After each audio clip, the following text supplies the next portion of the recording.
little that I will add to my brother's viewpoint. Okay, let me still on you again. Yeah. Do we discuss issues of sexuality in church, or we just assume that people think the heterosexual way, man, woman, is normal, so our youth, we shouldn't even talk about it? Do we bring it up for discussion? Yeah, I would say to some extent, yes or no. Because we have program, Family Week. For the past 2 weeks, the Seventh-day Adventist Church has involved in organizing these beautiful programs. And some of the topics circles around some of these discussions that we are making. Like I said, it's choice. The way people look at the freedom that we have also lead to those things. That is also another point, because for Seventh-day Adventist Church, for sure, we have programs of this nature, family life, which can hammer some of these things. However, with our youth, normally we become more cautious in mentioning some of these things to them. So it's also our shortcoming that we should be very plain to them that this is what we have inherited and this is how things should be to you. We need to be open to our youth, more transparent, tell them how things are happening in the world that we are in today. Because like my brother said, pastors, elders, church leaders, is our duty to be able to educate the church properly in these things that we are going through. But at times we refuse. But like I said, Seventh-day Adventists, we normally come out with some of the teachings that will benefit the church in this direction. But it becomes something else when it comes to choice. All right. So we've heard about the mental health bit. Pastor has spoken about the biblical point. In terms of medically, Dr. Fojo, is there a medical reason for being gay, lesbian, transgender, queer, and all that is in the mix? Are there medical reasons? Oh, okay, sorry. Dr. Fojo is not yet with us. But I think we can look at that aspect also. Are there medical reasons? And if I may, Philip, have you heard of some medical causes or some arguments that being in that category could be a medical issue? I've heard about a lot of resources, researches,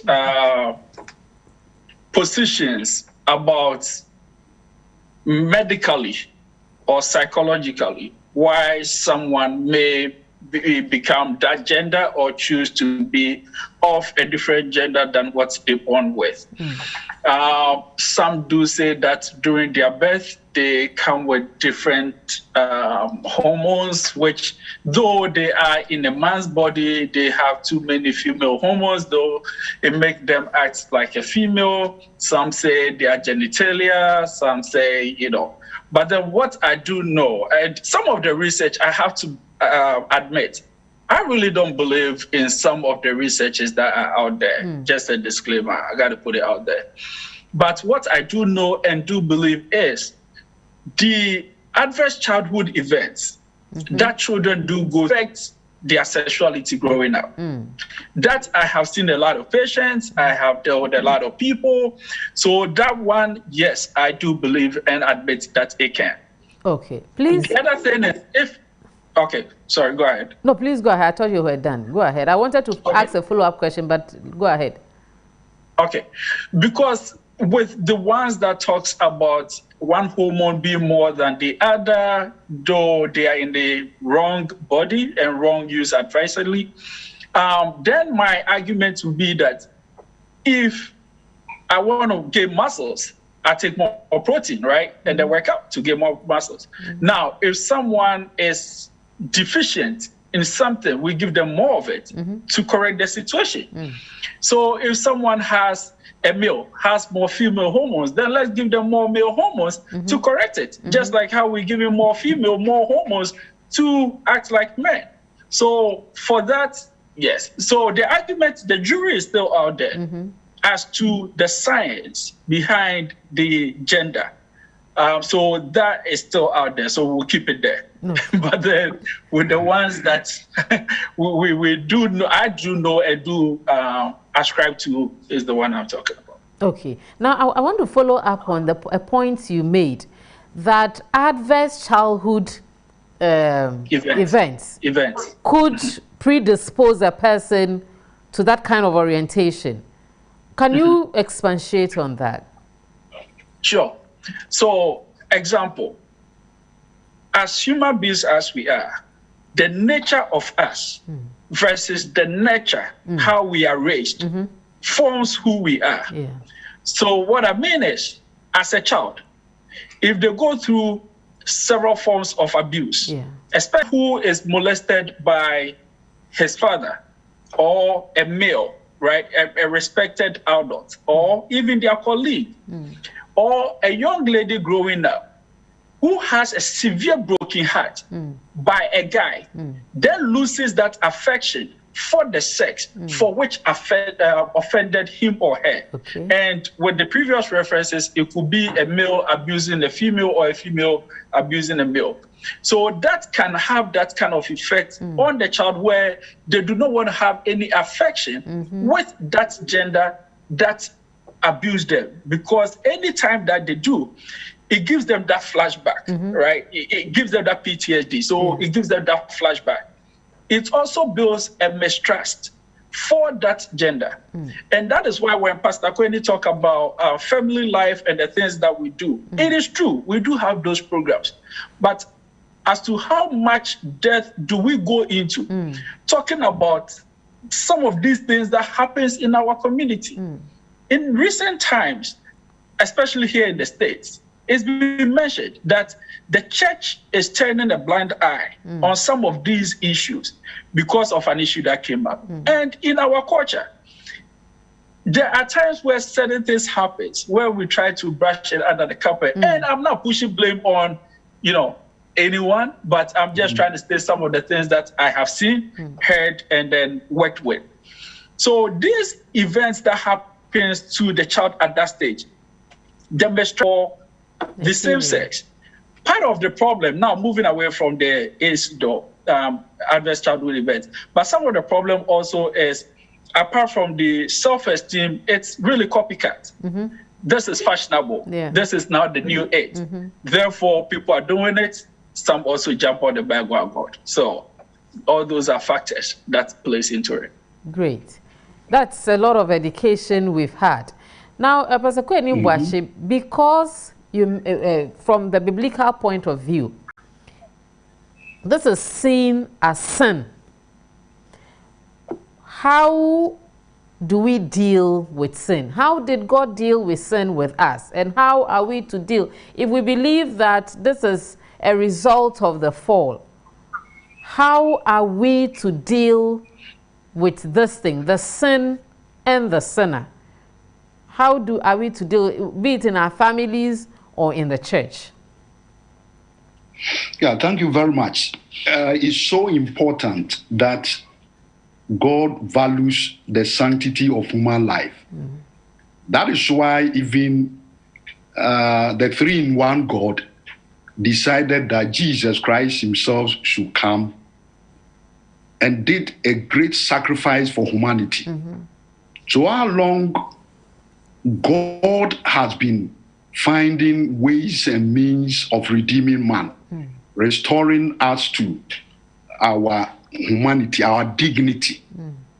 In the same vein, I believe education is the greatest tool that the church has to be able to explain some of these things. And I love Mr.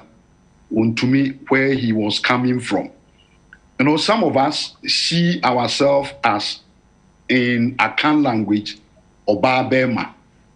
So if you take time to explain some of their physical nature to them, and then be able to help them come out making special decision that, oh, that is not true. Even if they are calling you this, and this is how it is.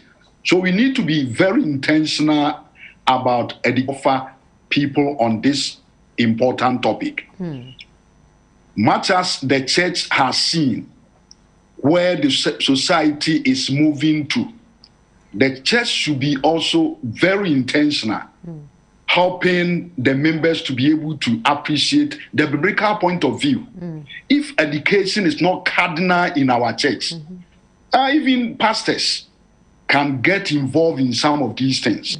So I believe in intentional education, explaining the biblical fact to them, how God created the human being in his own image, and how God is expecting us to live the life to his glory. So we need to express love to some of these people, because Jesus Christ affirmed the dignity of humanity and reached out to such people in society. So we don't have to leave them just like that. We need to offer love to them and explain what is happening from the biblical point of view. As I quite remember, in 2014, the church had opportunity to go to South Africa, having a lady and a man who have been able to come out from this canker. And the way they explain things, they say, well, it's not even shouting at them. It's not even telling them what they were supposed to do. But as they drew their attention to the Word of God and other inspirational books that will nurture them spiritually, they became conscious. In fact, the lady was weeping that she became conscious of herself because she had even a baby with the partner that she had at that time. And then later she realized that, no, this is not biblical. Taking the Bible to read herself, being directed by the church, or let me say the pastor, helped her a lot. Now she has understood the point of view of God. So that love that the church can show to the individuals will be able to bring them back to their senses. Okay.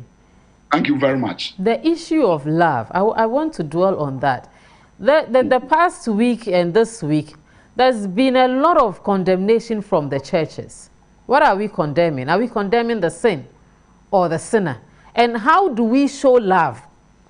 Because that's one thing you've brought out. How do we show love? Is it by condemning and calling for their heads, or sitting and talking and educating and praying with them? This love you talk about, how can the church show love? Because throughout this week, in the past, as a church, as churches, we've had things coming from not just us, but a lot of churches have been vocal. What we are doing is that love we are showing. Yeah, to some extent, we want them to appreciate the God that we serve. Things this God doesn't like. So if you leave the person to their own freedom, in fact, they are going to perpetuate in what they are doing.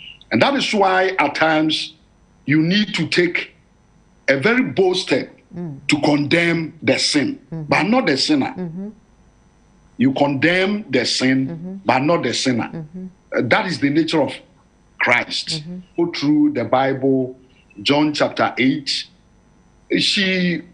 mighty Jesus Christ condemned the sin of Mary But Jesus Christ himself redeemed her.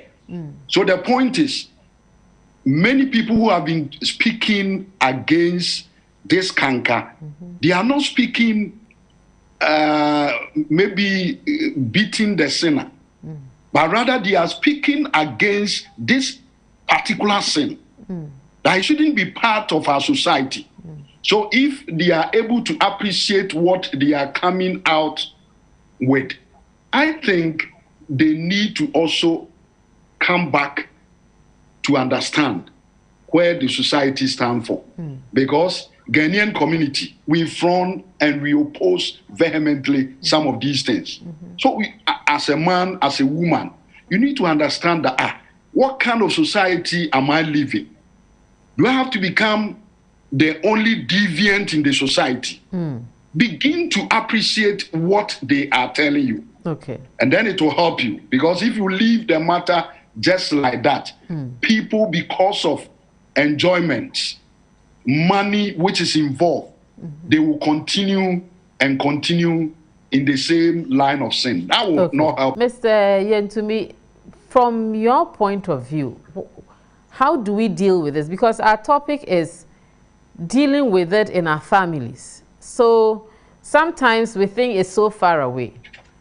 If a parent, a sibling, a friend should find out that someone very close to them is an LGBTQI plus, the A, now I hear it's asexual too, is in that mix. How do we deal with persons who we know? So it's no longer someone out there, but someone in the family, someone in the church. How do we relate and deal with them? Pastor has talked about love. How should we show our love to these people? Or how do we help them to even come out if they so wish? Okay. So, you talked about, now let's bring it home. It's just like when you hear about, somebody died, you're like, may their soul rest in peace. But when they tell you the name and who they are, and then you realize, I know that person, then it's like, the reaction changes. Yeah. In the same vein, we talk about LGBTQI plus, and sometimes it's an abstract to some of us because we don't have that connection with any individual. The state I'm in, our governor and was one of the champions against LGBTQ plus until his son came out that he was gay. Then his position changed, his countenance changed. So it is true that sometimes it hits home closer than we think it is. Now, to the question, I am a proponent of solving the problem before it happens. Therefore, if it is to happen, the percentage becomes lower. And then when you have to deal with it, it's much easier. So with the point of view from where I'm coming, which I talked about earlier, the AIDS, right? The adverse childhood events, which affects them and then make them feel that way. I believe that as family, as society, as church, we should really tackle these things head on. We should not be seen in any shape or form as condoning any of these activities because an elderly person is involved. It builds trust for those individuals involved that now if pastor is to come back to me about my sexual orientation at this point, he talked about the incident that happened when I was a child. Hence, my trust for pastor grows or deepens. If the incident happened and the leadership was seen, and I'm choosing my words carefully, was seen as not concerned about the incident that happened. When now I have a problem with my sexual orientation and leadership is to come back to me, trying to address it, we all can guess how my reaction will be towards leadership, right? So let's take that approach first. Now, let's also have deep conversations about sexual orientation. Because for some years now, it's been a trend. And we all know where it's headed. So yes, we do talk about Adam and Eve and not Eve and Evelyn, right? But I think it's time we go beyond that and talk about some of the theories that are out there and how we can stories so that there will be no doubt in the minds of the younger ones for them to even contemplate about this. One thing that I have realized is when we find the truth from outside, something from outside, and now which we believed to be the truth, and now we have to go to the church, and then the church is now trying to tell us it's not true. It makes the work more difficult. Okay. If the church is to tell me what is not true and then tell me what is true, then I have those two. So when I hear it from outside, then I don't have a problem deciphering between what is really true and what is not true. So that is the proactive approach. Okay. Now it's happened. What do we do? Yeah. And that is when we, and then go through these things with them, the history behind it, how society can change or shape our perception about ourselves, right? And let me deviate for 2 seconds and I'll come right back on track. Now, some women without certain shape or figure think that they do not fit into the beauty curve of society. And obviously, this is something that the society has prescribed for us. Yeah. It is not at all. If they already have come out to us, let's still welcome them with an open arms and then try to correct these. We have various forms. As I said, we have therapy, which includes hormonal therapy, and then we also have counseling, right? So they can see a counselor specialized in that field and not any counselor, and I don't use any in terms of discriminatory, but not all counselors are specialized in that field. So they have to see a counselor specialized in that field so that they can receive the right treatment to be able to get away from it. Well, the show is Family Life. We are discussing how to deal with the LGBTQ issue or the homosexual issue in our families and in the church. We have learned, we've heard a lot from the mental health practitioner. We've also heard from pastor, the biblical point of view, the mental health point of view. And we would take a break, but when we come back, we would delve more into the issue of how do we handle this? For parents, beyond the shock, what do you do? And if you're watching and you are caught in this trap, what should you do? What kinds of help are available to you? So don't go away. We will be right back.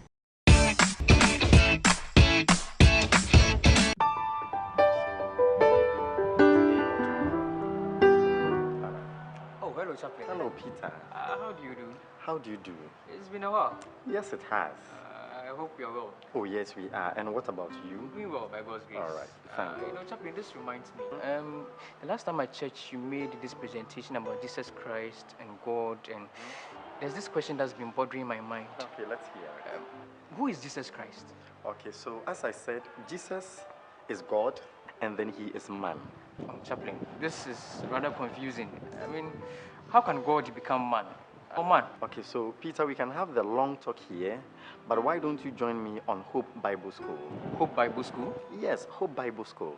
This is an interactive and in-depth study of the Bible, where Bible students study the Bible to know what it truly means. Oh, okay. This is good news. You can invite your friends to watch on TV or online. You know, I'll tell my friends and family to tune in.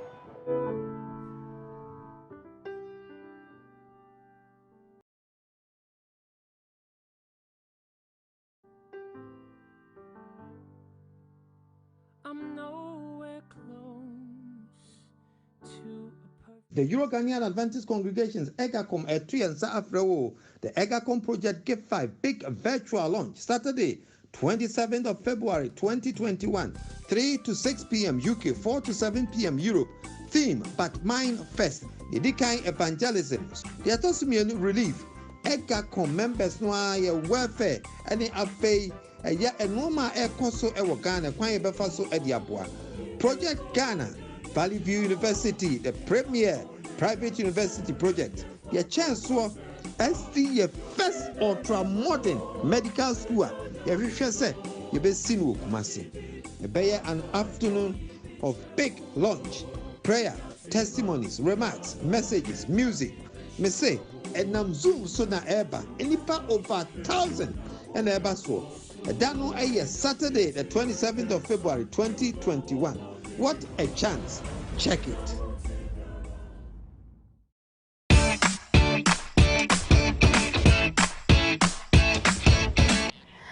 Welcome back to the show. This is Family Life. My name is Solis. I'm sitting in for Mrs. Betty Odum. Adum, who is not here with us today. If you want to join the discussion, you can reach us on our WhatsApp line 055-968-0066. 055-968-0066. You can send in your questions, your comments. If you have some experiences to share, you want to share it, you're welcome. So please join the conversation and let's see how we can help ourselves, our families, maintain the God-given order that He has given us.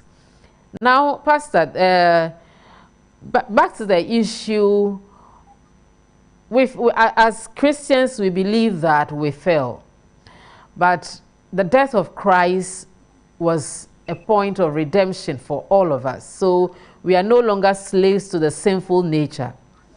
Yeah. Is there hope for a practicing, by homosexual here, I mean all the variants, the LGBTQI plus A and all the variants. So I'm just using the homosexual thing to capture all of legally.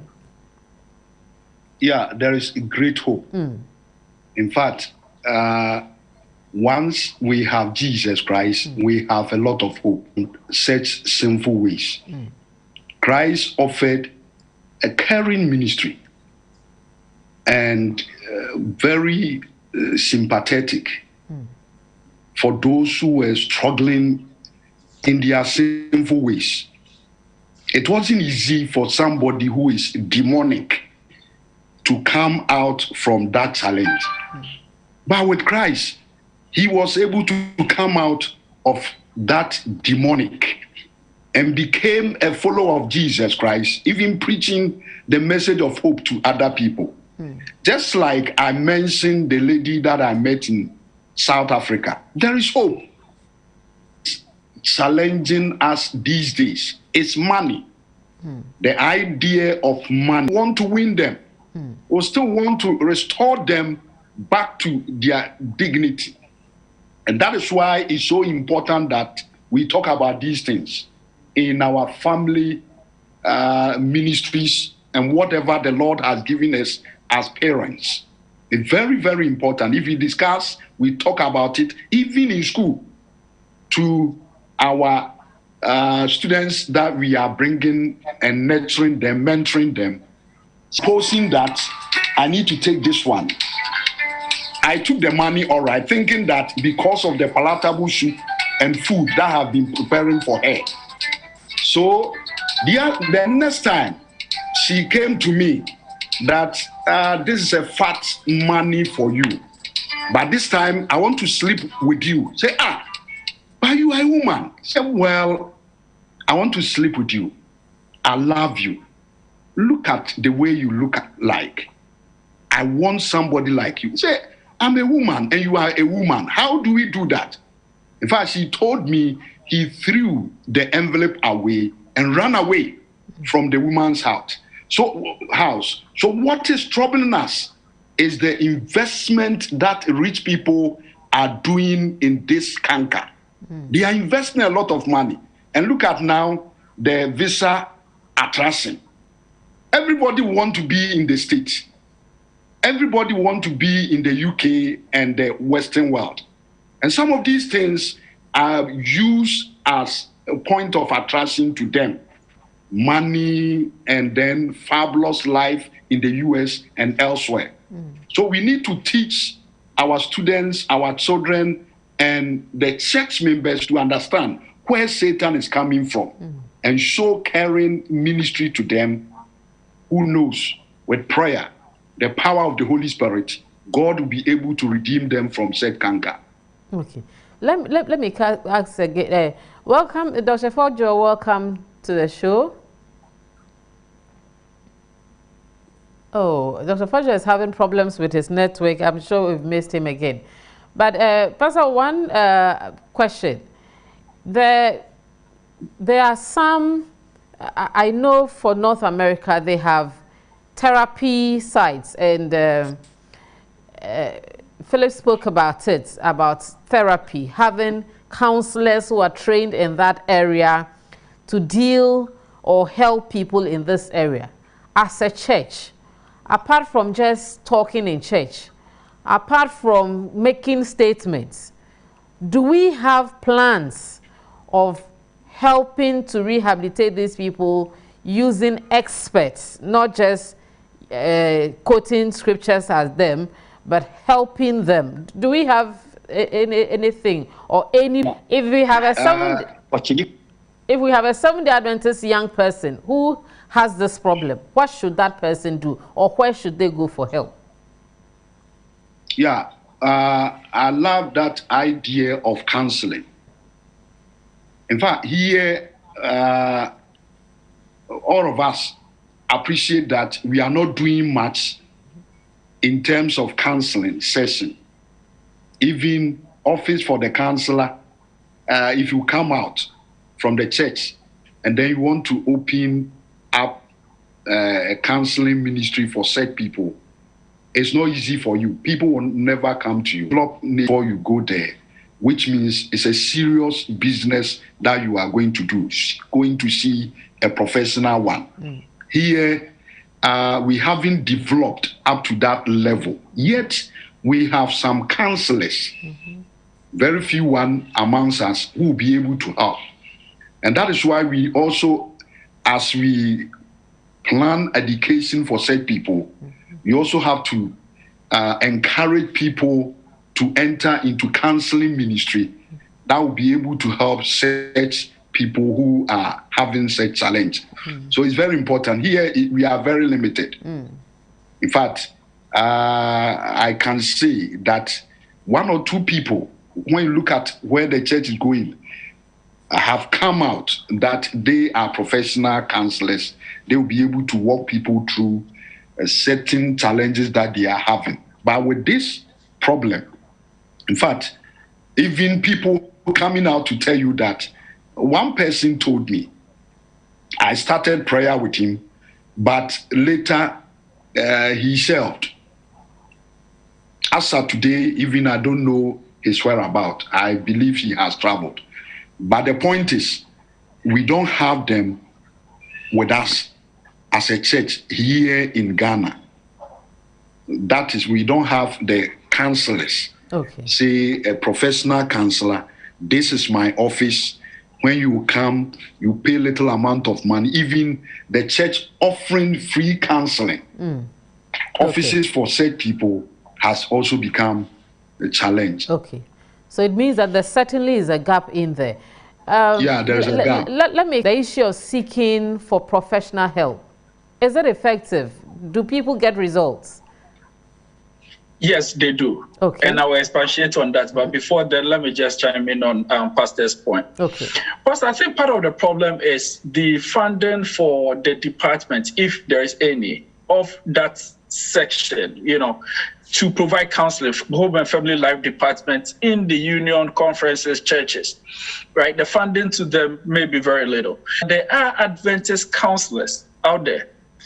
Two things that I have observed: it is not a profession that is well recognized.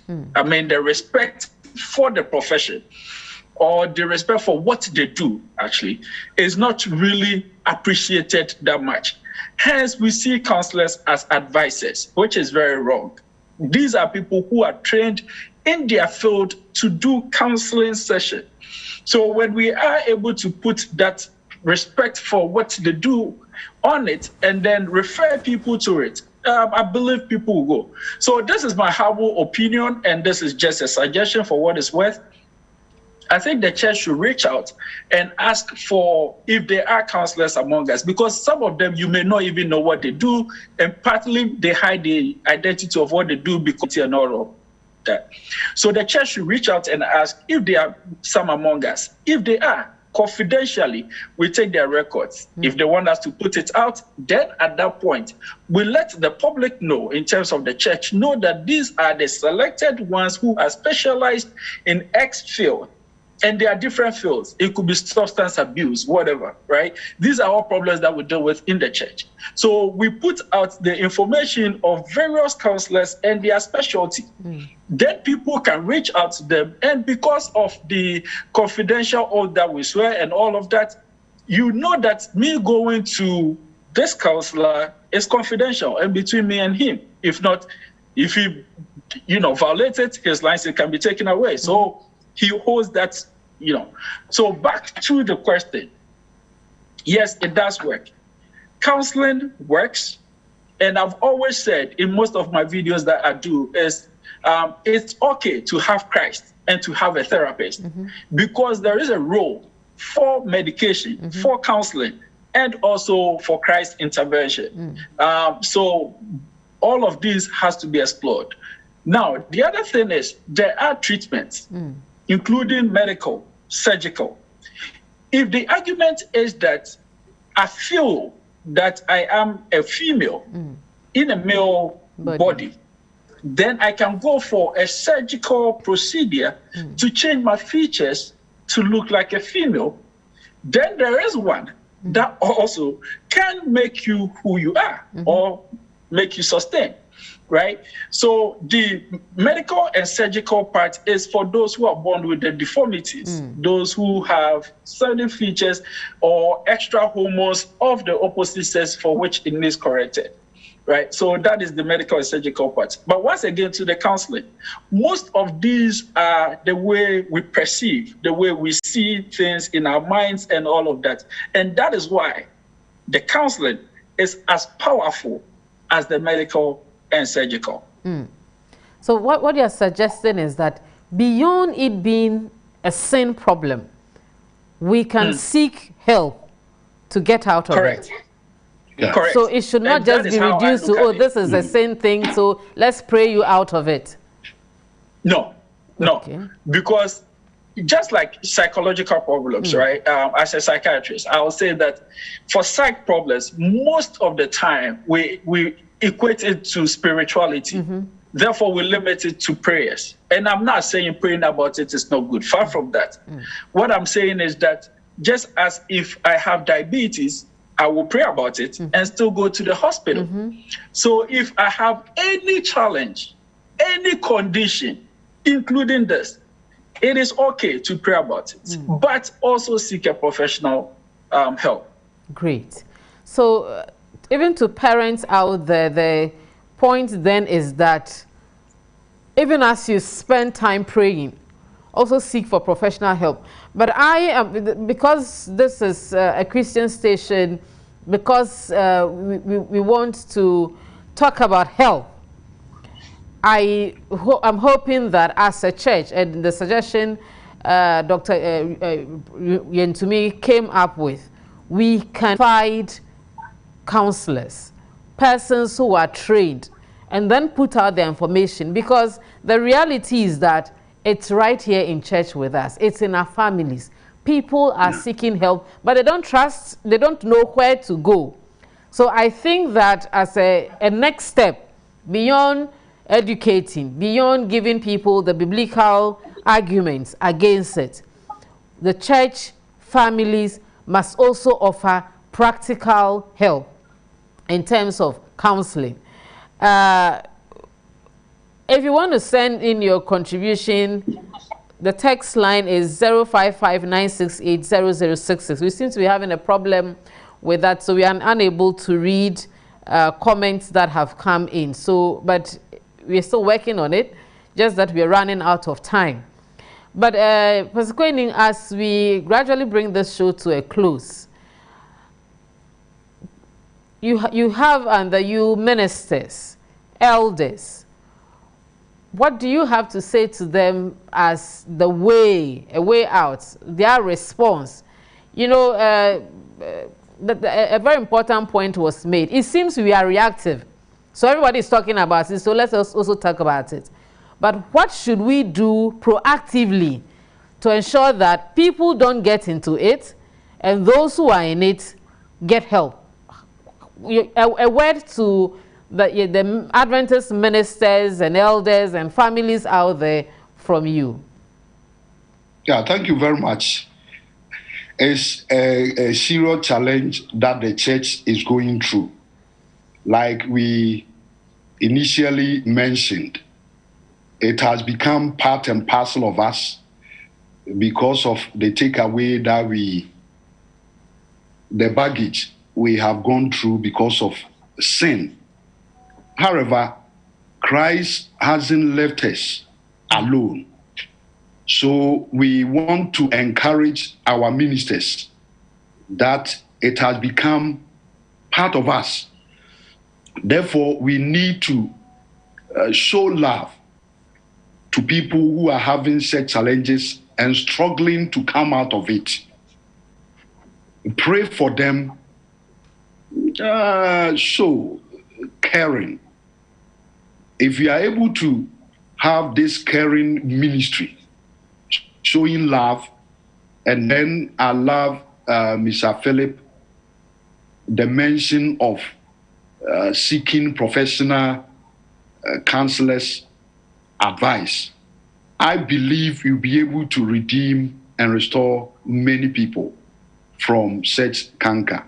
So, church, as we study and talk about some of these things, we put in place maybe a counseling session, getting office, advertise for professional counselors, and probably taking some of us pastors for further studies, because it's going to be a real challenge to the church in these last days as regards the way and the life of our youth in this modern situation, because this is part of new age ideas, and it's going to be part of the church whether we like it or not.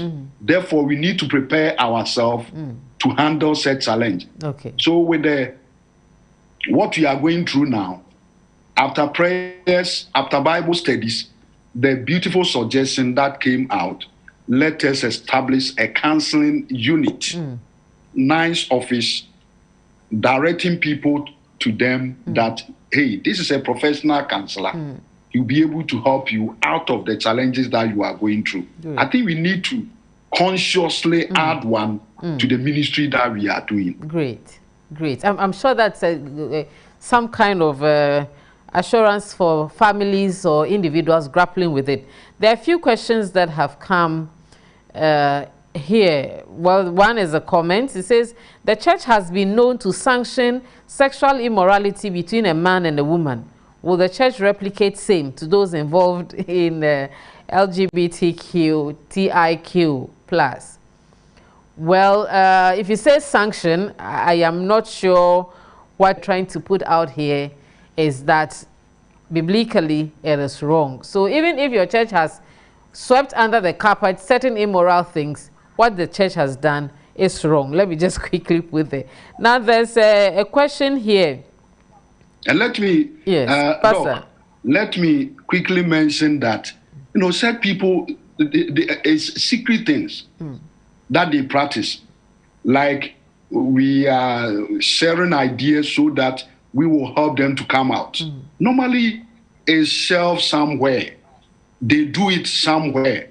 You can't see them. Pastor, are you talking about the LGBTQ plus group? Yeah. Yes, I'm talking about the homosexuals. Okay, Pastor, why that is because the non-acceptance by the society. Exactly. So I don't want to come out and then I'll be the one tagged and then, called names and all of that. Now that the conversation is going on, and I just said this in the group that I'm in, that in my lifetime, I will see it normalized, legalized, and operationalized in Ghana. So Now, the problem is, yes, they are hiding in the closet. They're not coming out. But very soon, they will start to come out. And that is why the conscious effort has to be made proactively at this point to salvage the situation before it gets worse. Thank you. There's a question. Somebody is, Peter Datson says, we keep mentioning love when it comes to the LGBTIQIs. Since when have we been seen mentioning love to thieves or murderers? Well, let me leave this with Pastor Kweni, because the issue of love is not just to the homosexual group. Yeah, it's not limited to homosexuals alone. In fact, even I'm included. I'm a sinner. Every sinner needs to have some kind of love. People have to express some kind of love to be able to redeem and restore said person. In fact, that is the assignment Jesus Christ has given to us. So it's not, we are not talking about homosexuals alone. We are talking about every sinner. We need to demonstrate that power of love to be able to save the person out of that doldrums that the person has found himself, herself. If you don't do it, it means you are not helping, and you are not. I love this week Sabbath school. Say to serve and to save. We need to be serving them and then saving them from the situation that they have put themselves in. It's not easy, but we need to imitate Christ. That is what he has given to us. Great. Prince from Joaso, the questions you ask are not within the scope of this discussion. You want to find out if the president has explicitly accepted that. I think that is in the public domain. You can find out. We are not discussing that. How are they able to gain root in our communities, even when it is seen as a criminal act? You want to take that, Philip? Yes. So now, with the issue of love, I want to just touch quickly on that one, and then I'll come to this. If we don't call sin by its name and address it as it is, then we will have a problem dealing with the sin. Okay. What I mean is, let's talk about what is wrong and not just LGBTQ+. Exactly. What is wrong in the church, in our society as a whole, so that we're not seen as hypocrites and doing selective Christianity. Yet, in talking about sin, let's still talk about it in love. So yes, I will hate the issue, but not the person. Great. That is what I wanted to say about that one. Then the question, can you please remind me? The fact that even though it's a criminal act, it's still prevalent in society. Yes. So now, whether it's criminal or culturally unaccepted, at the beginning, I talked about when I was younger, if you wear a miniskirt and walk around circle, you're going to get beat up by the mob, right? If you showed any signs of barbarism, of being a homosexual, you get mocked, right? Now we've moved from that. Nobody sees it right for anyone to beat anyone because of how they present. And I'm not saying it was right then, but I'm saying that is where the culture was. That is where our perception about it, how deep it was. Now it's moved. So to our questioner, unfortunately, that is how society is. It evolves. It makes things change, but it does not make the wrong right. The wrong only becomes right when we stop calling or referring to the wrong as a society. Now, even people cheating on their wives or people having multiple girlfriends and stuff like that, now it's so common that you hear about it almost every single day on the news, in the media. It still does not make it right. Exactly. But we're not talking about it as it being wrong, has now normalized it. So if somebody is to do it, what is the big deal? Right? But it still does not change the fabric of what it is or the name of what it is. So let's continue to call a sin a sin. Great. Whilst we address it. Thank you. Okay, Pastor, you can speak so and use that as your final comment as well. Okay. A scholar has said the liberty that we have, the freedom that we have, usually rests on eternal moral truth. It rests on eternal moral truth, and it's not simply the absence of restrictions. These days, that is where we are going. I have my right.